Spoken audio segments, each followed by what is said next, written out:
आम्ही कुणाचे गुलाम नाहीत, आम्हाला मंत्रिपद दिले म्हणून आम्ही कुणाच्या दारात जाणार नाही। काही आमदारांनी बॅगा चकाचक फेकल्या आणि हॉटेलमधून भर शपथीतून गेले पळून। काही आमदारांनी थेट केले तर शिंदेंवरती आरोप, तर मोठ्या मोठ्याने ढसाढसा रडत आमदारांनी उद्धव ठाकरेंविषयी केले प्रेम व्यक्त। मित्रांनो, शिंदे गटात अभूतपूर्व गोंधळ निर्माण, आमदारांचे थेट राजीनामे तर काहींचा शिंदेंवरती थेट इशारा। मित्रांनो, नेमकं काय घडलंय, कोण आहे ते आमदार? राज्याच्या राजकारणातून सर्वात मोठी बातमी सध्या समोर येते थेट मुंबईतून। मुंबईत सध्या राज्याचं हिवाळी अधिवेशन चालू असतानाच मात्र शिंदे गटात इकडे महाभूकंप होण्याची तयारी सध्या सुरू झाली आहे। महाराष्ट्राच्या राजकारणामध्ये शिंदेंनी ज्या प्रकारे शिवसेना फोडली, त्याच प्रकारे आता त्यांचेच आमदार त्यांच्यावरती प्रहार करू लागलेत। उद्धव ठाकरेंविषयी चांगले बोलत असताना शिंदेंना मात्र ते तोडीस तोड उत्तर देत आहेत।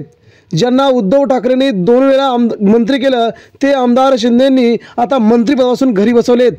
असे जवळजवळ 7 ते 8 आमदार नेमका कोणता निर्णय घेणार, याकडे सर्वात मोठं लक्ष। बघूया सविस्तर बातमी। नरेंद्र भोंडेकर यांनी आपल्या सर्व पदांचे राजीनामे दिल्यानंतर महाराष्ट्रामध्ये शिंदे गटात मोठी संतापाची लाट निर्माण झाली आहे। याचं महत्त्वाचं कारण म्हणजे पुण्याचे आमदार असणारे विजय शिवतारे यांनी म्हटलंय की आम्ही कुणाचे गुलाम नाही, आम्ही कुणाच्या पाया पडणार नाही, मंत्रिपद द्या म्हणून त्यांची हाजी करणार नाही, आमचा परिश्रम महत्त्वाचा आहे असे म्हणत त्यांनी शिंदेंवरती जोरदार प्रहार केला आहे। त्याचवेळी प्रकाश सुर्वे यांनी देखील मोठ्या मोठ्याने ढसाढसा रडत त्यांनी आपली नाराजी प्रचंड स्वरूपात व्यक्त केली आहे।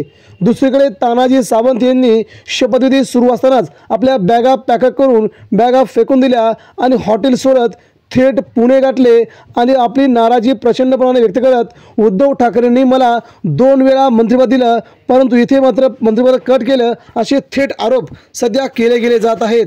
याचवेळी अब्दुल सत्तार, दीपक केसरकर हे देखील मंत्री आता प्रचंड नाराज असून शिंदे गटात एकाएकी सर्वात मोठा राजकीय भूकंप होण्याच्या हालचाली अंतर्गत भागात सुरू आहेत। मित्रांनो, जशास तसं उत्तर शिंदेंना मिळालंय का? संजय राऊत यांनी म्हटल्याप्रमाणे आपल्या प्रतिक्रिया द्या।